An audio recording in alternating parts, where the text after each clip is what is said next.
S'il faut retenir une chose de l'œuvre et de la vie d'Aristote, c'est que l'histoire ne fait pas de cadeaux. Voici en effet un type qui est l'un des plus grands penseurs de tous les temps, et s'il est connu aujourd'hui en Grande-Bretagne, c'est surtout grâce au Monty Python.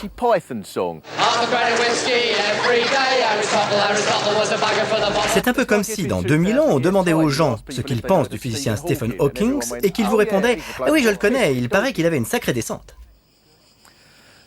Aristote avait beau être un grand philosophe, il n'en était pas moins en prise avec la société de son époque. Il a même été le premier dans toute l'histoire de l'humanité à établir la liste de tous les médaillés olympiques. Imaginez Aristote accoudé au comptoir d'un café avec son pote Platon, et tu me donnes une année au hasard et je te dis qui a gagné le saut à la perche. Les Grecs de l'Antiquité se posaient les mêmes questions que nous, sauf que nous arrêtons très tôt de nous les poser. Jusqu'à l'âge de 5 ans, tout nous intéresse. Maman, papa, pourquoi un chat ça ne parle pas? La lune, elle pèse combien? Qui c'est qui a inventé le fromage? Ce qui a le don d'énerver l'adulte moderne, qui se braque immédiatement. Il me pompe l'air ce gosse avec toutes ces questions, je vais le mettre à l'école, ça le calmera. Les Grecs, eux, avaient plus de suite dans les idées. Nous allons essayer de voir en quoi la pensée d'Aristote a eu une influence non seulement sur son époque, l'une des plus fécondes de toute l'histoire de l'humanité, mais également sur toutes celles qui ont suivi, y compris la nôtre. La première question qu'on peut se poser, c'est pourquoi y avait-il une telle concentration de philosophes chez les Grecs de l'Antiquité? Manifestement, la mode était alors au type très malin qui cherchait en permanence à tout expliquer. Et puis, pour une raison inconnue, à un moment de leur histoire, les Grecs ont décidé de laisser tomber la philo pour devenir coiffeurs. Il y eut peut-être une période de transition où les deux professions se sont mêlées. Votre coiffeur vous disait « Alors comme ça aujourd'hui vous ne travaillez pas, vous avez de la chance, vous savez, parce que si vous étiez une âme, vous iriez au boulot tous les jours, car l'âme ne connaît pas de repos. » Ce qui s'est passé, c'est que vers 700 avant Jésus-Christ, une nouvelle génération de petits paysans, portés par l'amélioration des rendements des terres agricoles, s'est mise à contester le pouvoir détenu par les grands propriétaires terriens. La tension a monté entre les deux groupes, l'aristocratie ayant tendance à considérer les petits agriculteurs comme des vaches à lait. Ces derniers sont devenus de plus en plus contestataires, estimant avoir désormais leur mot à dire dans la manière dont étaient gérées les cités. L'histoire de ce conflit et des solutions adoptées pour le résoudre est en fait au cœur de l'œuvre d'Aristote. Dans la politique des Athéniens, il analyse la constitution rédigée pour Athènes par un certain Solon, l'un des tout premiers textes de ce genre, qui plus est écrit en vers. Une constitution qui met notamment en avant le principe suivant. Vous, dont les coffres sont pleins et débordent, mettez un frein à votre soif de gain. Quel homme politique actuel serait assez inspiré par son propre programme pour en faire un poème? Chez les travaillistes britanniques, certains essaient, c'est vrai. Vous, dont les coffres débordent et sont pleins, achetez un hôpital, c'est bien. Le système proposé par Solon a très certainement donné naissance à la première démocratie. 30 000 personnes avaient le droit non seulement de voter, mais également d'assister aux réunions de l'Assemblée et de prendre la parole. Je signale quand même, avant d'aller plus loin, que cette merveilleuse civilisation reposait aussi sur la pratique de l'esclavage. Nous y reviendrons. La première mesure de la jeune démocratie a été d'annuler la dette contractée par les petits paysans auprès de l'aristocratie. Puis, 6 000 jurés ont été désignés par tirage au sort. Les jurés, comme les membres de l'Assemblée, étaient payés, ce qui permettait à tous les citoyens, même les plus pauvres, de se présenter. C'est dans cette Athènes démocratique que va naître une nouvelle ère de la philosophie, préfigurant une nouvelle page de l'histoire de l'humanité. Tout au long de l'ascension de cette cité-État, il s'est trouvé des gens pour s'interroger sur le mouvement des planètes, sur la mécanique des corps et sur ce qui devait être la vie idéale. Ils avaient tout le loisir de penser à ces questions fondamentales grâce aux richesses produites par le système de l'esclavage. C'était par exemple le cas de Pythagore, vénérable penseur natif de l'île de Samos, dont les partisans ne plaisantaient pas avec la morale. Ne laissez pas les hirondelles s'installer sous votre toit. Ne ramassez pas ce qui est tombé. N'entamez pas une miche entière. Ne mangez jamais de haricots. Les mathématiciens comme Pythagore ne juraient que par les maths, car pour eux les nombres représentaient la perfection. Un peu comme dans la blague du prof qui demande combien font 2 fois 2. L'élève répond 4, et le prof lui dit « Très bien ». « Comment ça, très bien ?» répond l'élève. « Vous voulez dire parfait ?» Les premières études sérieuses d'anatomie ont été faites par un certain docteur Hippocrate, qui a donné son nom à un serment bien connu. Étonnant d'ailleurs le nombre de traces qu'ont laissées dans le langage moderne tous ces vieux philosophes. Platonique, par exemple, vient de Platon. On voit mal nos grands hommes actuels passer ainsi à la postérité. Il y a peu de chances que dans 2000 ans, on dise de quelqu'un qui bafouille qu'il a des tendances prescottiques, en l'honneur du vice-premier ministre britannique John Prescott. Vers 470 avant Jésus-Christ, 90 ans avant la naissance d'Aristote, Athènes contrôlait un empire qui s'étendait sur toute la Grèce et une partie de l'Italie et de la Turquie actuelle. Les Athéniens devaient à l'époque se sentir aussi forts que les Anglais sous le règne de la reine Victoria. Convaincus de leur toute-puissance, les philosophes grecs se sentaient en mesure de percer les secrets de l'univers. Socrate et ses confrères étaient considérés comme des vedettes par leurs contemporains, comme en témoigne un épisode rapporté par Platon. Socrate réfléchissait un jour à une question qu'il ne parvenait pas à résoudre. Il s'arrêta, perdu dans ses pensées, et resta debout au même endroit, de l'aube jusqu'à midi. La rumeur commença à courir que Socrate était là en train de penser depuis des heures. Le soir, les gens se rassemblèrent autour de lui, apportant leur couchage, afin de le regarder penser. Il resta là jusqu'au lendemain matin, fit une prière au soleil, puis s'en alla. Mais la belle assurance d'Athènes va être ébranlée par sa défaite face aux Spartiates. La démocratie est maintenue, mais le sentiment d'invincibilité des Athéniens a disparu. C'est dans ce contexte que naît le petit Aristote en 384 avant Jésus-Christ dans la ville macédonienne de Stagir. La démocratie continue de susciter l'enthousiasme des foules, mais les certitudes des années précédentes commencent à être remises en question.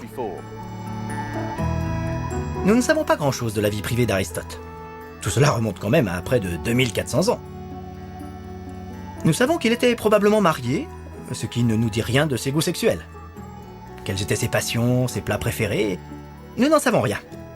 Cela peut paraître bizarre, d'autant plus que les péplums hollywoodiens ne sont jamais avares de détails sur la vie intime des héros antiques.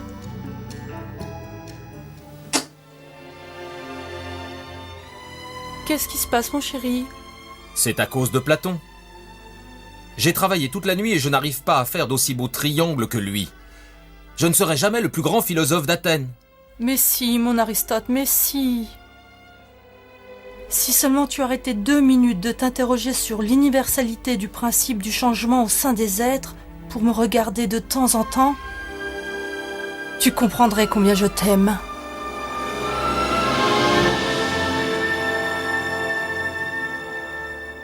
Ce que nous savons de façon à peu près certaine, c'est que le père d'Aristote s'appelait Nicomaque et qu'il était le médecin personnel du roi Amintas III de Macédoine. Une famille aisée donc. Nicomaque est mort alors qu'Aristote était encore petit. À 17 ans, son tuteur l'envoie faire ses études à Athènes, dans une école qui vient d'ouvrir baptisée l'Académie, et que dirige le plus célèbre disciple de Socrate, Platon. Malheureusement pour Platon, on ne sait pas du tout quelle tête il avait. On le représente donc habituellement tel qu'on imagine les philosophes grecs, vieux et chauve, avec une longue barbe hirsute. Avec une tête pareille, on verrait plutôt le grand génie assis sur un banc public en train de délirer « La perception est une forme de réalité qu'on ne comprendra jamais. Elle m'a quitté, la salope. En plus, si ça se trouve, elle a peut-être jamais existé. »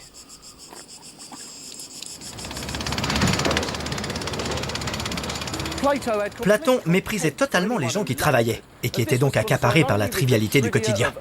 Il était sans pitié pour eux, surtout s'ils cherchaient à s'intéresser à la philosophie.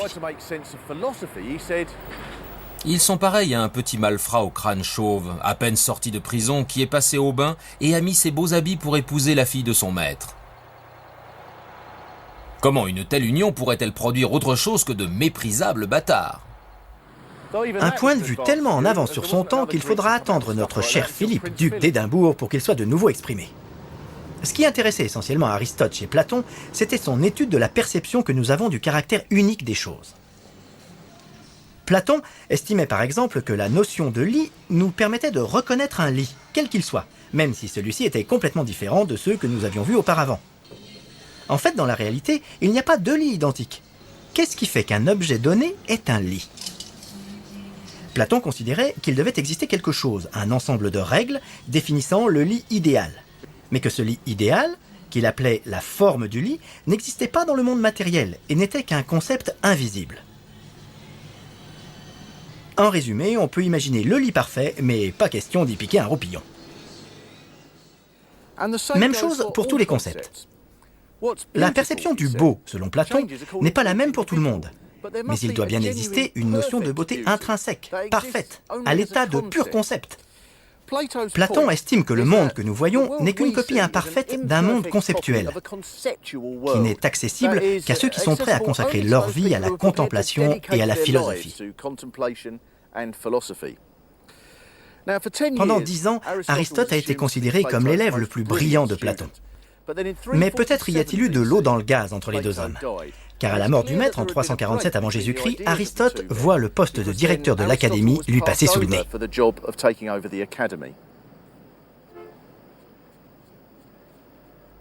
Le jeune homme n'arrivait pas à se faire à l'idée que les choses les plus importantes de l'univers en étaient tout simplement absentes. Pour lui, rien ne pouvait exister uniquement sous forme de concept, sans support concret. Il ne pouvait pas y avoir de beauté, par exemple, sans objet réel susceptible de la matérialiser. Un beau lit, un beau chat, une belle fleur, d'accord, mais la beauté tout court, non. En total désaccord avec son maître, Aristote prend donc une décision. Adieu Platon et ses formes qui ne mènent à rien. C'est du vent, c'est creux, c'est la. Ayant ainsi décidé de s'intéresser aux choses telles qu'elles existent vraiment, Aristote est contraint de quitter Athènes. Beaucoup de bruit pour pas grand-chose, me direz-vous. C'est effectivement ce que diraient les gens de la génération de mes parents. Si Platon leur avait demandé pourquoi ils considéraient tel objet comme un lit, ils auraient répondu « parce que c'en est un ». Et si vous leur aviez demandé où étaient les pyramides, ils vous auraient dit « là où vous les avez mises ». Aristote ayant rejeté le principe selon lequel la mécanique de l'univers échapperait à notre compréhension, il va maintenant chercher à expliquer le fonctionnement de tout ce qui l'entoure. Il va passer plusieurs années en Asie mineure, étudiant et classifiant quelques 500 espèces animales, analysant les différents systèmes de gouvernement, élaborant des théories sur le mouvement des planètes et dressant la liste de tous les champions olympiques. La cité où il s'est installé est malheureusement prise par les Perses et Aristote est de nouveau obligé de déménager. Il aurait peut-être pu continuer à enseigner sous la domination des Perses, mais il a visiblement préféré donner sa démission. Ils ont dû lui coller un inspecteur d'académie à demeure au fond de sa classe, vendre à des promoteurs les terrains de sport sur lesquels s'entraînaient les athlètes olympiques et instituer 1 heure d'esclavage obligatoire pour tous les agrégés. Et après, on s'étonne de ne plus trouver de prof. Aristote, lui, obtient sa mutation à Mytilène, où il aura notamment comme élève un certain Legrand, Alexandre. De retour à Athènes, il y fonde sa propre école, le lycée, à l'endroit où nous nous trouvons. Il fait manifestement concurrence à l'académie voisine. Mais vous savez comment sont les parents, quand il en va de l'avenir de leurs enfants. Oui, c'est vrai, le lycée est un peu plus loin, derrière le Parthénon, mais l'établissement a une excellente réputation, et les profs sont extra. Et tous les matins, ils y emmènent leurs gamins sur des chevaux énormes qui prennent toute la route. Aristote faisait cours en marchant, emmenant tous ses élèves à sa suite, aussi bien à l'intérieur qu'à l'extérieur du lycée, ce qui devait créer une belle pagaille dans le quartier. Il donnait généralement 2 conférences par jour. La première, la plus approfondie, était destinée à ses disciples. Le soir, il présentait une version allégée, à l'intention du grand public, rompant ainsi avec l'idée platonicienne selon laquelle le commun des mortels était un être méprisable voué à l'ignorance la plus crasse. Pour démontrer qu'on ne pouvait pas nécessairement connaître la nature d'une chose en se lançant uniquement guidé par ses sens, Aristote fit une petite expérience. Il prit 2 récipients, l'un contenant un liquide blanc, l'autre un liquide noir. Puis il versa goutte à goutte un peu de liquide noir dans le liquide blanc, sans que cela change la couleur de ce dernier, du moins au début. Jusqu'à un certain stade, le liquide blanc gardait donc son aspect initial, alors que sa nature même avait changé. Il en conclut que toute matière était perpétuellement en évolution. D'où retour à la question fondamentale. Qu'est-ce qui fait qu'une chose est une chose et pas autre chose ?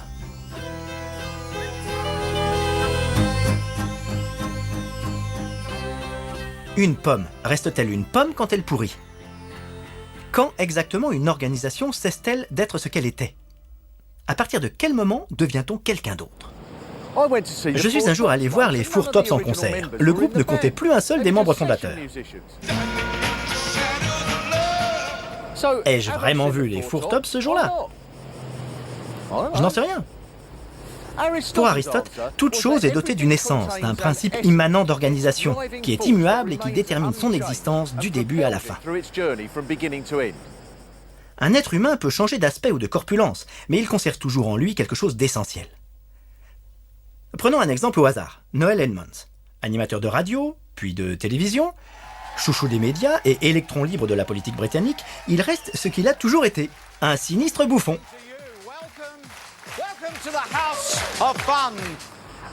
Aristote appliqua ses idées à la science.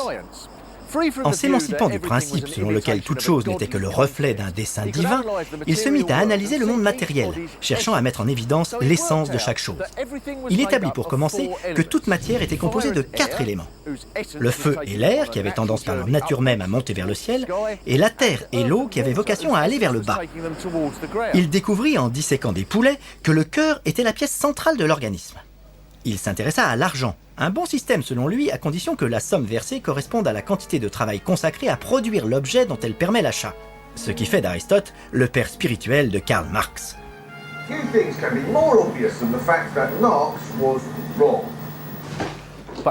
Les théories scientifiques d'Aristote n'ont pu être élaborées que parce qu'il refusait de croire que certains domaines n'étaient pas accessibles à la compréhension humaine. Il n'a donc pas hésité à étendre son étude au-delà du champ de la nature pour s'intéresser à ce qu'il appelait l'éthique. Il a notamment cherché à montrer que l'homme pouvait être vertueux, prudent et magnanime. Notons cependant que la traduction du grec peut parfois prêter à confusion. C'est le cas dans un chapitre qu'il consacre à ce que l'on appelle aujourd'hui les comportements antisociaux. Il emploie pour les décrire le terme d'incontinence, expliquant par exemple « L'incontinent fait le mal parce qu'il en a envie ». Une grande partie de son œuvre sur l'éthique traite de l'amitié. Le comportement idéal doit être dicté par une quête du bien souverain. Dans chaque situation, explique Aristote, l'être est confronté à 3 dispositions, 2 mauvaises, une bonne. Toute vertu est pour lui la moyenne entre 2 vices, et il cite de nombreux exemples à l'appui. Ainsi, en matière de conversation, entre les 2 excès, bouffonnerie d'un côté, ennui mortel de l'autre, la verve spirituelle représente la bonne mesure. La trinité aristotélicienne n'a parfois rien d'original. Dans le cas de l'ambition, par exemple, où le grand philosophe distingue le trop ambitieux, le pas assez ambitieux et l'ambitieux juste comme il faut. Facile, me direz-vous. C'est comme la purée. Elle peut être trop chaude, trop froide ou à la bonne température. N'empêche que ce genre d'approche a permis à Aristote d'écrire le premier manuel de savoir-vivre de l'histoire de l'humanité. Involontairement, l'un des corollaires de la pensée éthique d'Aristote est que tel ou tel comportement est plus ou moins acceptable selon le rang qu'on occupe dans la société. Aristote condamne ainsi la décadence des riches, qu'il juge licencieux et déclare « Il n'est pas aisé pour un humaniste d'être riche, car il ne se soucie guère d'accumuler ou de conserver son argent. » Aristote semble avoir bien cerné la nature des riches, comme le montre cet exemple qu'il cite dans l'un de ses ouvrages. Denis l'Ancien fit venir un harpiste lui promettant de le payer à l'aune de la qualité de sa prestation. Mais le lendemain matin, lorsque le harpiste vint réclamer son dû, le tyran lui répondit qu'il l'avait déjà rétribué par le plaisir qu'il avait éprouvé en pensant à tout l'argent qu'il pensait avoir gagné. Aristote dénonce la décadence des riches, mais il n'est guère plus tendre avec la façon de vivre des pauvres. Il dit ainsi des travailleurs manuels « Ils mènent une existence méprisable, et il n'y a jamais de place pour l'excellence dans ce qu'entreprennent ces gens-là. » Pire, au hasard de ses belles pensées philosophiques, il n'hésite pas à déclarer « Un homme ne peut guère être heureux s'il est laid. » On voit donc bien que toutes les idées du philosophe s'organisent autour d'un grand principe, à savoir que toute chose et tout être possède une essence qui lui est propre et qui conditionne son évolution. On peut très bien étudier l'univers, les étoiles, les comportements humains, les animaux ou l'équipe vainqueur du 4 x 100 mètres, mais pas les modifier, dans la mesure où les êtres et les choses jouent inéluctablement le rôle auquel la nature les a destinés. Et pour Aristote, dans la société athénienne, les citoyens naturellement les plus louables sont les petits paysans et les gens de conditions modestes. L'accent mis par le philosophe sur la nécessité d'opter pour la modération entre 2 comportements extrêmes traduit bien, je crois, l'idée qu'il se faisait de l'homme idéal, comme appartenant aux couches moyennes, peu enclines selon lui aux excès. C'est la raison pour laquelle il s'était fait à Athènes l'apôtre de la modération.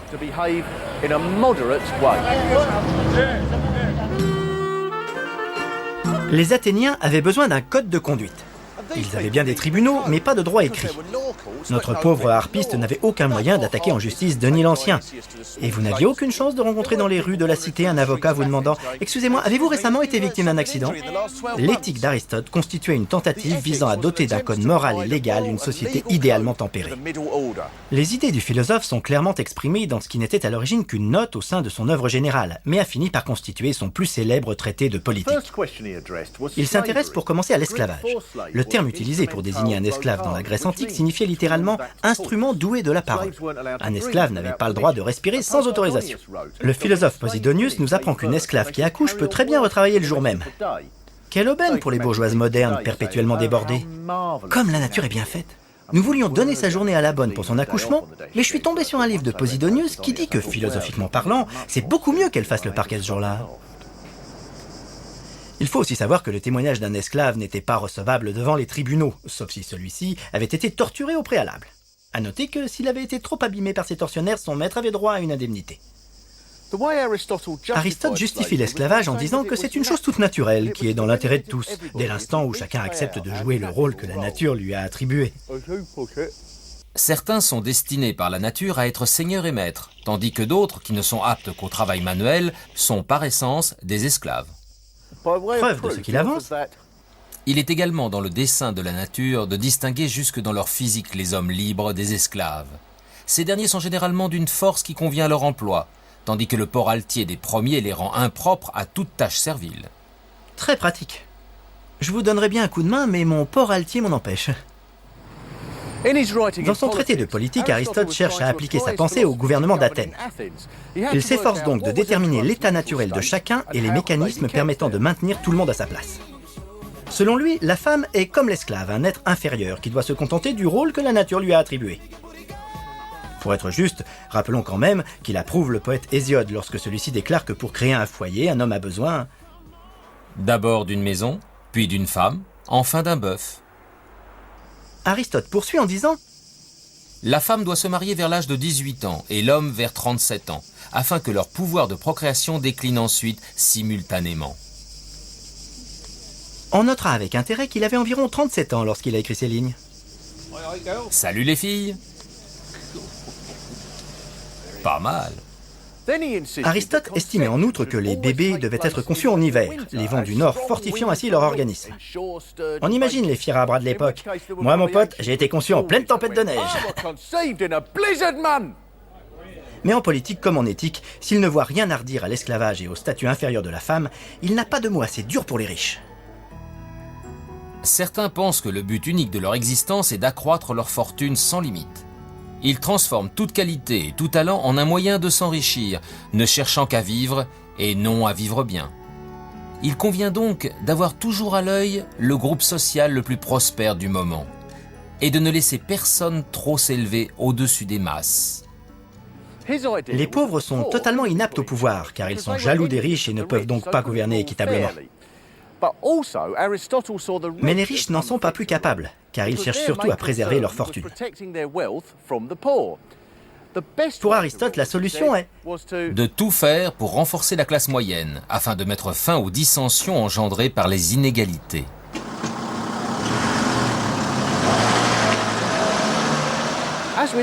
Comme pour l'éthique, il faut bien se rendre compte qu'il ne s'agit pas là d'une classe moyenne au sens où nous l'entendons aujourd'hui. N'allez pas imaginer des bobos athéniens branchés d'écho, omnubilés par les travaux en cours dans leur appartement. Horreur! Il y a de la poussière partout, on a viré les colonnes et les statues. Certaines des idées d'Aristote peuvent nous sembler bizarres, mais ce qui est extraordinaire, c'est que d'autres n'aient rien perdu de leur pertinence.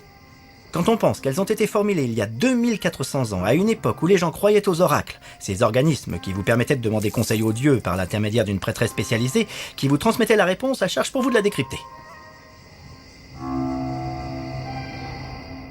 Aristote vivait dans une société dominée dans tous ses aspects par le monde spirituel. Les aliments, le statut social, la biologie, l'astronomie étaient autant de domaines que l'on croyait régis par des décrets divins. Ce qui est extraordinaire, c'est que sa théorie de l'univers a fait autorité jusqu'au XVIe siècle de notre ère, et son travail de classification des espèces jusqu'au XVIIIe siècle. Quant à sa connaissance des noms des champions olympiques, elle est restée inégalée jusqu'au XXe siècle. La pensée d'Aristote a également été conditionnée par le fait qu'Athènes devait toujours être prête à la guerre. Une exigence qui influence sa réflexion sur tous les sujets, même la musique. L'apprentissage de la musique ne doit pas se faire au détriment du corps, rendant celui-ci impropre à l'exercice militaire. Il met notamment en garde contre la flûte. Il est une autre raison de proscrire la flûte, car il s'agit d'un instrument qui exprime non pas la force morale, mais un certain état orgiaque. Et il y en a vraiment qui cachent bien leur jeu. Après des années de déclin, Athènes finit par tomber entre les mains des Macédoniens.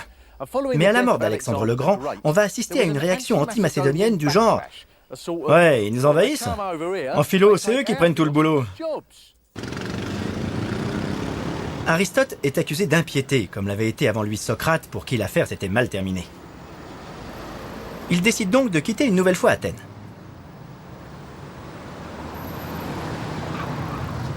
Il part, mais il a révolutionné la pensée, qui n'est plus désormais une simple quête théorique, mais une démarche appliquée, permettant de comprendre comment le monde qui nous entoure fonctionne et comment nous devons nous comporter pour vivre en harmonie avec notre environnement. Je me demande ce qu'il aurait dit s'il avait vu ce prof américain que j'ai croisé ici ce matin et qui déclarait à ses étudiants en montrant les vestiges d'un édifice qui a abrité l'un des premiers tribunaux de l'histoire de l'humanité et dans lequel siégeaient quelques 500 jurés. J'aimerais surtout attirer votre attention sur l'irrégularité de l'alternance des triglyphes et des métopes. Je regrette de ne pas être allé le voir pour lui dire « On s'en fout, c'est pas l'essentiel !» L'essentiel, c'est que nous nous trouvons dans un endroit où notre civilisation a fait ses premiers pas, où elle a connu ses premiers débats démocratiques, ses premières discussions juridiques. Et si les triglyphes n'alternent pas parfaitement avec les métopes, c'est peut-être parce que ce jour-là, le maçon était pressé de partir pour aller voir les Jeux Olympiques. Aristote meurt 1 an après son départ d'Athènes. Les cités grecques finiront par tomber sous la domination romaine. Les nouveaux maîtres du monde tenaient cependant les philosophes grecs en grande estime, et ils traduisirent leurs œuvres en latin. Aristote eut ensuite une profonde influence sur la pensée musulmane et ses idées furent également adoptées avec enthousiasme par l'Église catholique. Le Vatican décréta même officiellement que sa vision du monde était la seule qu'il convenait d'enseigner. L'idée d'Aristote selon laquelle chacun devait rester à la place que lui avait assignée Dieu a fait un tabac. D'autres aspects de sa pensée ont en revanche été occultés, sa condamnation de l'enrichissement excessif par exemple. La qualité la plus remarquable d'Aristote reste peut-être sa propension à tout remettre en question, à ne jamais accepter les choses passivement sous prétexte que c'est comme ça ou que c'est la loi.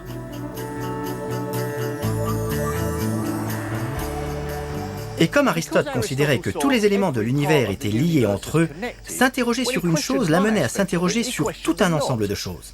Comment aurait-il pu survivre dans notre société actuelle où avoir des idées est plutôt considéré comme un handicap ? Si vous voulez réussir en politique, mieux vaut ne pas avoir d'opinion, ça vous évite d'avoir à en changer. Et si vous rêvez d'être une star, commencez par faire le vide dans votre petite tête. Pour Aristote, l'éducation était une valeur essentielle dans la mesure où il était légitime que l'homme s'interroge. Or, à l'heure actuelle, l'éducation semble essentiellement se résumer à la mémorisation de faits et à une accumulation de tests. Comme cette prof qui, paraît-il, a demandé un jour à ses élèves « Allez, qui peut répondre à ma question ? Comment sont arrivés les Vikings ? Allez, on a vu ça hier. » Un gamin a répondu « En bateau ? Non. Sur des dracars ? Non, écoutez, on a vu ça hier. En horde, ils sont arrivés en horde. » Et qu'aurait pensé Aristote d'un système éducatif qui n'encourage pas la curiosité et où pratiquement chaque programme doit être sponsorisé. Un système dans lequel bientôt, quand un prof demandera à un élève combien font 2 et 2 et que l'élève répondra 4, il le reprendra en lui disant « Il faut donner la réponse complète ». 4 grâce aux montres Accuriste, notre sponsor. Geon stood will of his own free will, on half a pint of shandy was particularly ill. Plato, they say, could sing it away, half a crate of whiskey every day. Aristotle was a bagger for the bottle, half was fond of his dram. And René Descartes was a drunken fart, I drink therefore I am. Yes, Socrates himself is particularly missed. A lovely little thinker, but a bugger when he's pissed.